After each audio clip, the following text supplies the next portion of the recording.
Hey everybody, thanks for joining us this week. Glad you're here. Um, I'll hang out just a second, let people jump on.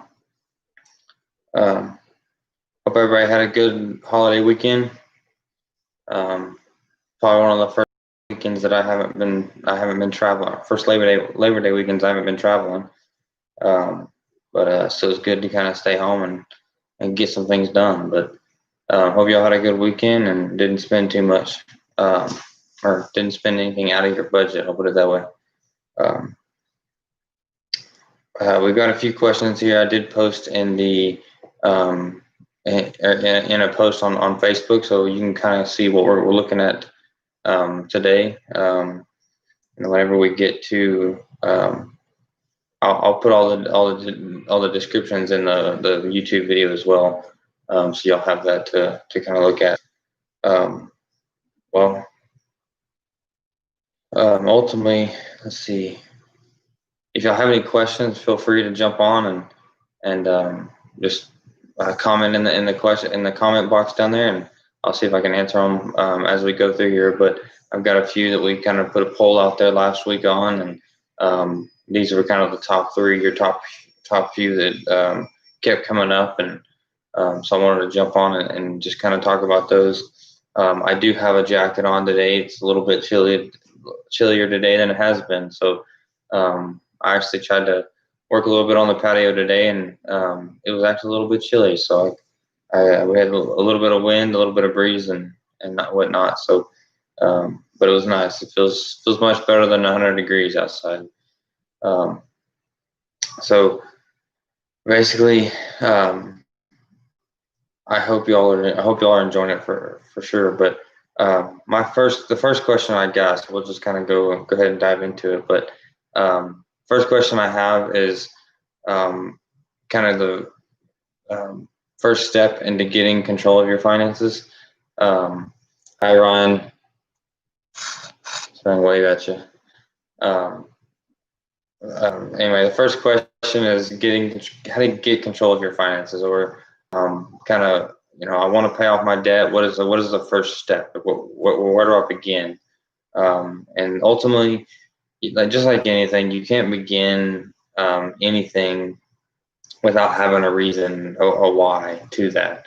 I know, I just spoke with, I've got, one of my episodes of a podcast is I spoke with a personal trainer, and he kind of talked about his process of how he talks to clients, and how or when he does get somebody on, or when he has a new client, how does he get them ready to transform their body? A lot of times they're looking for a quick fix, or a quick, they want to lose a bunch of weight real fast, and that's it. Maybe because they don't like the way they look. They hate their body. They hate their perception of themselves. And so it's the same in the money world. But he talked about have a we have to come at it from a mindset of, I love my body and I love who I am, so I want to continue to build and work towards a better me. And so, from a fitness perspective, like, I love my body, so I want to treat it right, and I want to do right by my body. And so, he was talking about how they have to be able to say, I love me for who I am and the way I look, and then start to change, do things differently, so that you're the way you perceive your body, or the way your body is. Um, he goes into more detail on it than what I'm able to do right now, but I'm trying to correlate that a little bit with something that y'all may be familiar with. But it's the same in the financial world. Is you have to love who you are, instead of trying to be somebody else, that somebody else wants you to be. And that can be hard in today's world.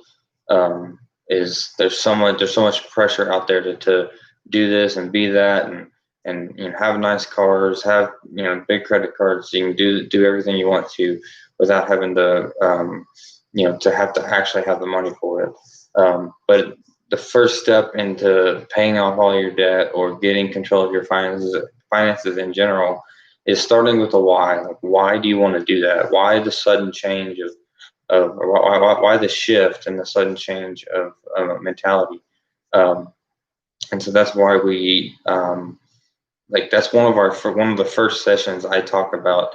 And if you come on to be coached by me as a financial coach, that's what we talk. We talk about the why. We talk about what are your dreams long term? Like what is pushing you to want to change the way your situation is currently. And so it's just one of those. I know, for me in particular, I want to dive in and just jump to the solution. I'm a problem solver, so I want to just go to the solution. And so it's kind of one of those ideas that you have to stop and listen to what the problem is, and instead of just jumping straight in or diving straight into the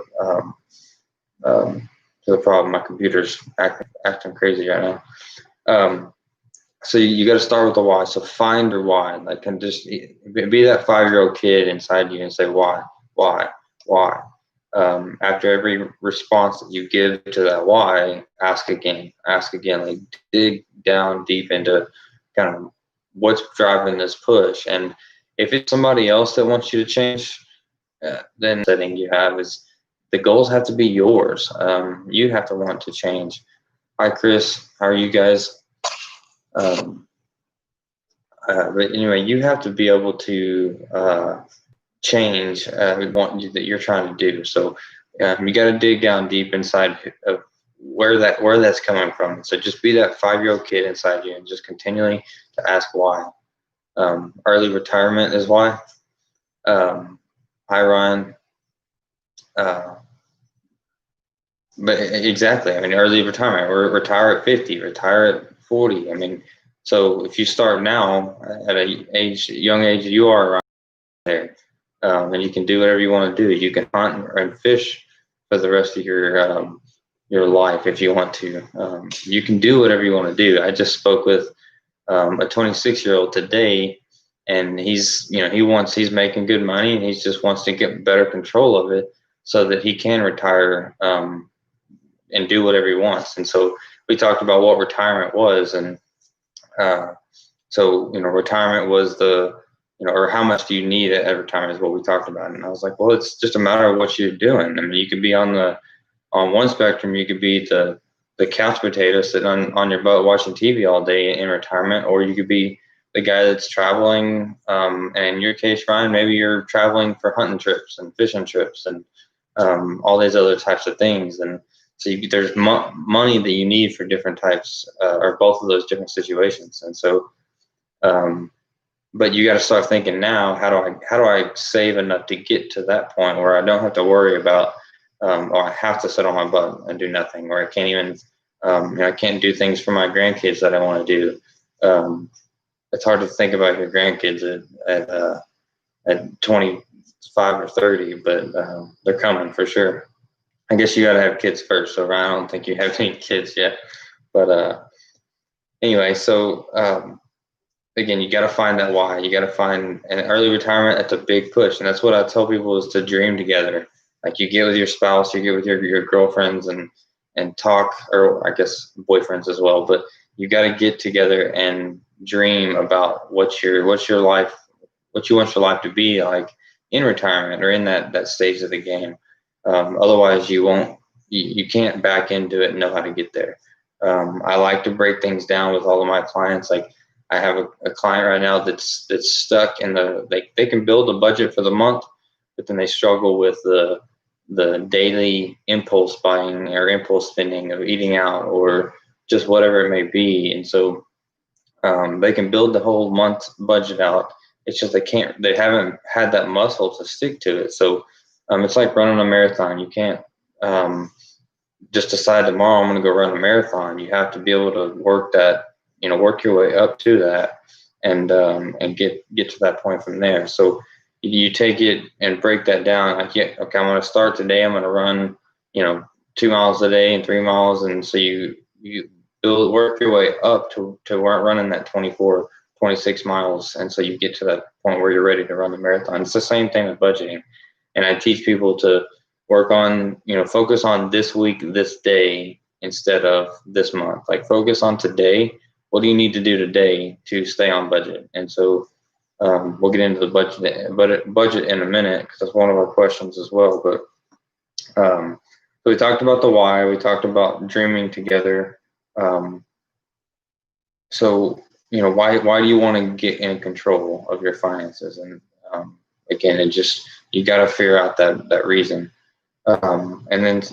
But then the key to it is you got to start thinking about the budget. A budget is not a restraint; it's freedom. It gives you the freedom to choose what you want to do, and get you in a place that can set you up for future success. So, thinking about the budget. What is our next question? What is a zero-based budget? If you've heard me talk about it, a zero-based budget is you take your income minus your outgo, and it equals zero. So you write your income at the top of the page, and you write your all of your expenses, your housing, your rent, your food, your utilities, your fund money, your restaurant money, whatever it is. You write all that down, and you keep subtracting from that top number. And once it hits zero, then you've got your budget set for that month.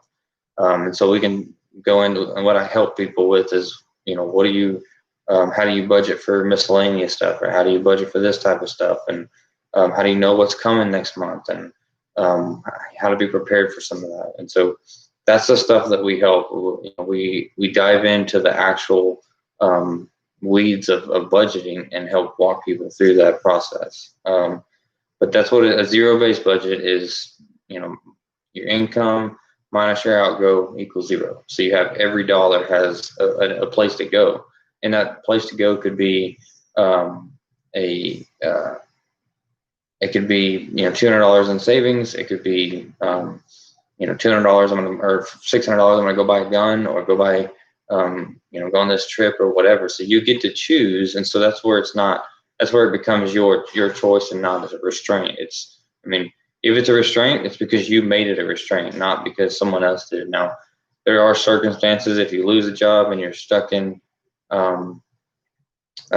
you're in transition and stuff, so you may have to live on a certain amount until you get to a different place on your budget. But it's just one of those. There are seasons in our life that we have to live within a certain amount, and we can't live the way we want to without going into debt. I don't do debt, so you want to do. You got to make do with what you have in that regard. So again, that's a zero-based budget.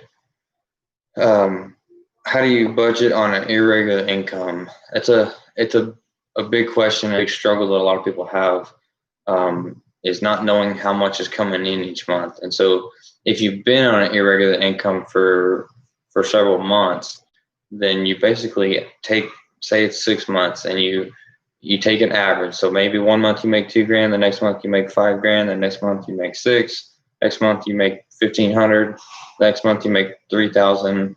You have all these different. It's all up and down, and so it does make it hard to budget for that. You don't know how much is coming in next month. But so what I would suggest is you bring in somebody, or you bring all of your income comes into one account, and then you take all of those 6 months worth of income that you have and divide it by 6, and so you get your average month. So say your average is 30, or say it's 4,000 a month to make it easy math. Then you set your budget on 4,000 a month, like that is your income, and so you have all of this income coming into one account, and then you're basically paying yourself. So in our situation, we do this even before, when I had a fixed income. I say it was fixed. I was getting paid commission and stuff too, so it was kind of fluctuating a little bit. But I'd set all my direct deposit paychecks to go into a savings account over here, and then each month on the first we would transfer X amount. So in this case, we would transfer $4,000 into our checking account for that month's pay period. And so basically we have the whole month's income right up or right there at the front. And so you can now you're not so much on an irregular income, you're on a fixed income. And so it helps because say you make $6,000 this month, but you only take 4 of it and to live on this month. Well, maybe next month you make, 2, because project didn't come through or whatever. And so you make 2,000, and then you can pull 2,000 from that savings account to match each month is the same. So you kind of get into a routine of what you can budget, and so it helps to have a buffer in that savings account so that you can do that month to month. If you have 2 or 3 low months in a row, you still have some money in that savings account to cover you. That's not your emergency fund though. If you're debt free, you have a separate emergency fund from that buffer account. And then there's also a way to do it is if you have your budget, you have your items that you listed out, and you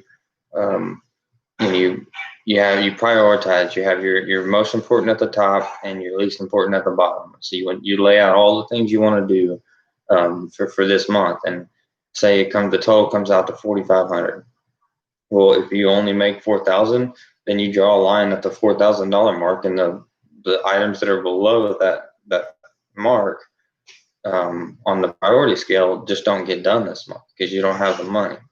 And so it's what I've noticed is people like to do it where they actually can budget the 4,000 each month, and then you can always evaluate what you have in that buffer account to do different things if you need to.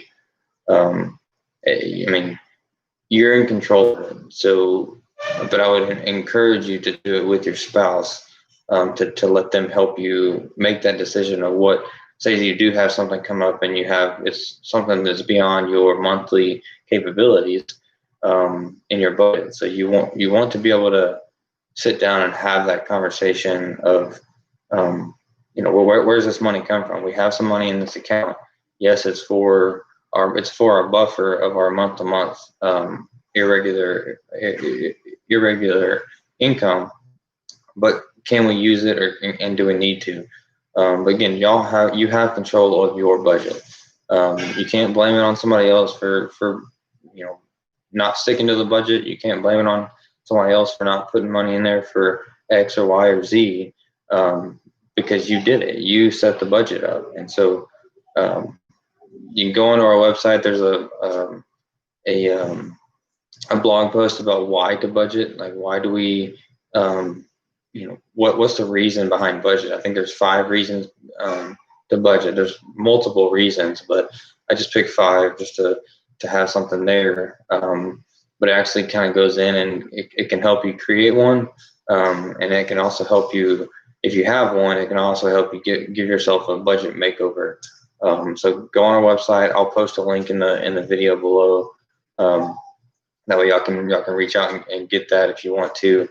But if you want to sign up for our newsletter, we've got I've got a lot of blogs already set up that are ready to go out. So we'll have those coming out pretty regularly. I think we're gonna do about every 2 weeks right now. So just reach out to us, send us a message. We'll put you on the list.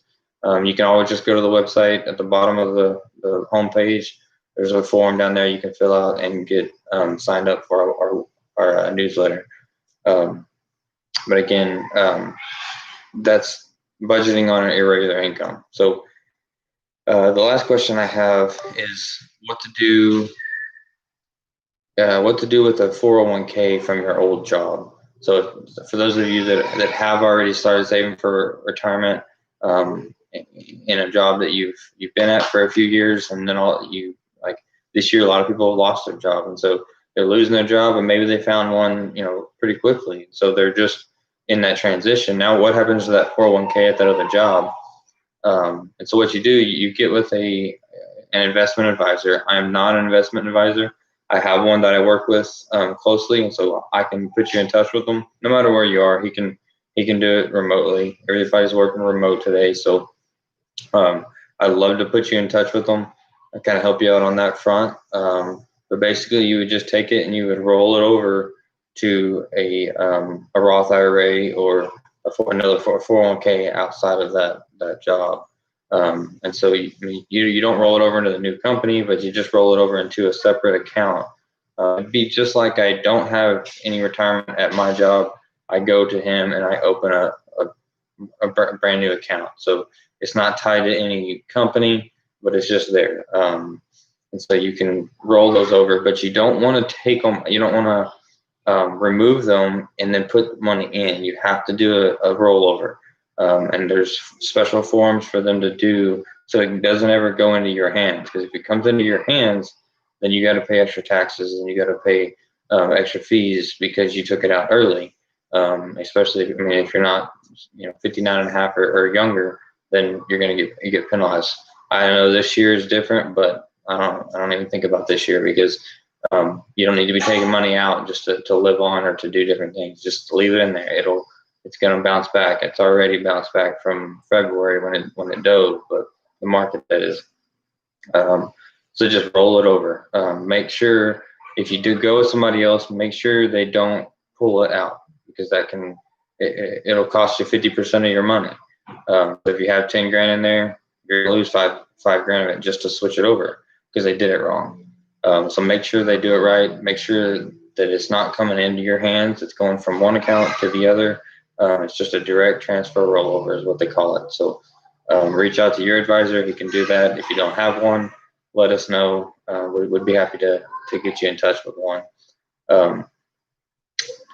So again, that was it. Do y'all have any other questions? Just put them in the chat. Yeah, I'm excited to see kind of what's moving right now. We're talking about doing some different things about online courses and stuff for y'all. So I know I've got a meal plan out there that's kind of going crazy. People are liking it. So jump on our blog website. It's up on there. I think we've got it coming out on our one. It's one of our blogs. It may be the next one that goes out in a week or so. But I think it's actually next week if I remember right. But we've got some cool stuff coming out. So I've got some ideas that I'm trying to work with and with some different courses or different ideas to help you guys manage your communication with your spouse, manage the interference that your career plays on your personal life and your personal life plays on your career.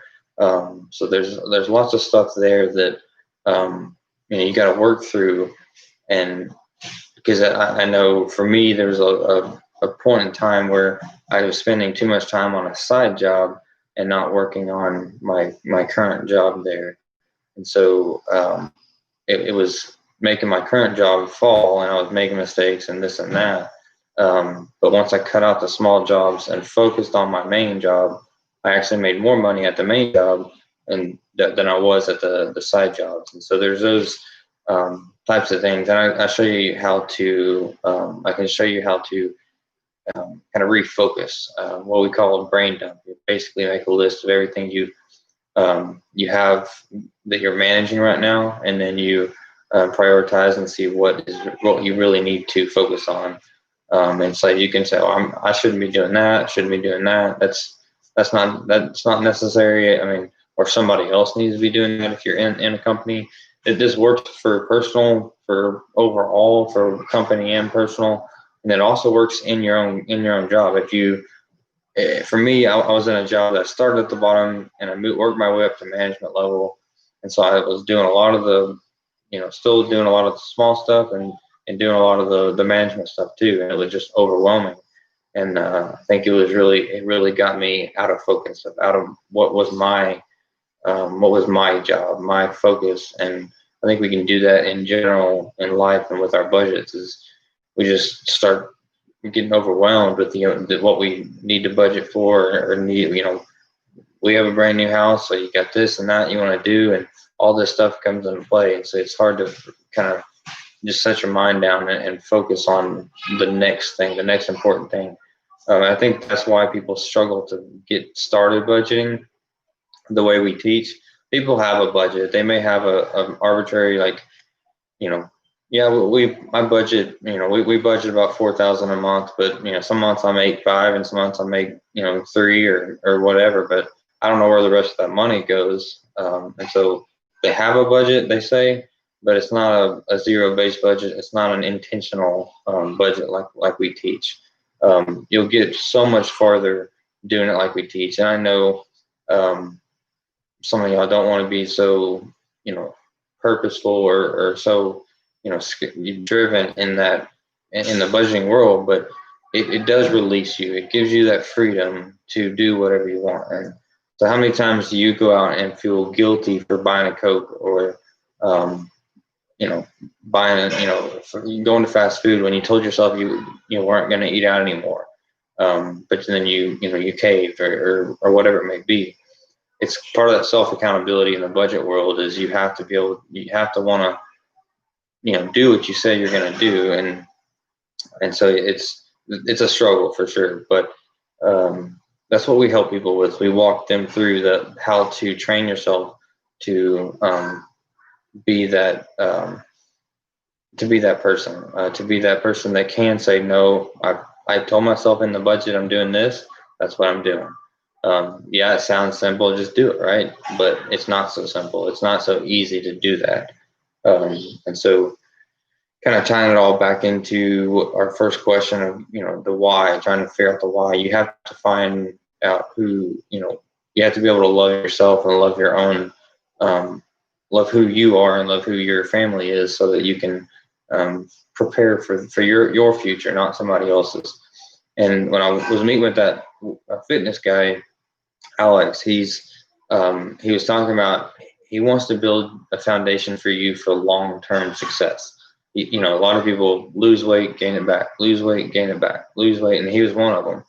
And so that was one thing he wants to do. He's going to focus on your structure, your form, your mind, trying to figure out or trying to help you retrain your mind and retrain your body to lay a foundation for your workouts, and then let that foundation be the platform you build your future body on.